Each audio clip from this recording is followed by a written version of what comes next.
If you are a person who's been a Christian for a long time, you probably learned this psalm in the King James translation, which would mean that perhaps you've been out in nature and you've been surrounded by a beautiful mountain panorama, and you may have just been overwhelmed, and you may have said the first verse in King James, "I lift up mine eyes into the hills, from whence cometh my help."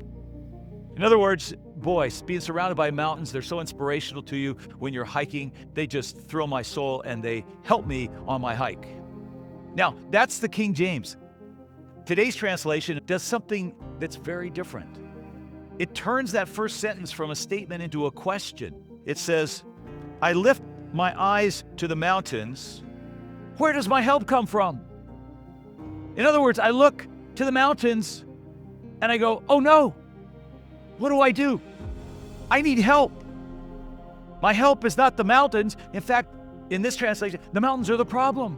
The mountains are intimidating, they're dangerous. And so I lift my eyes to the mountains. Oh no, where does my help come from? My help comes from the Lord.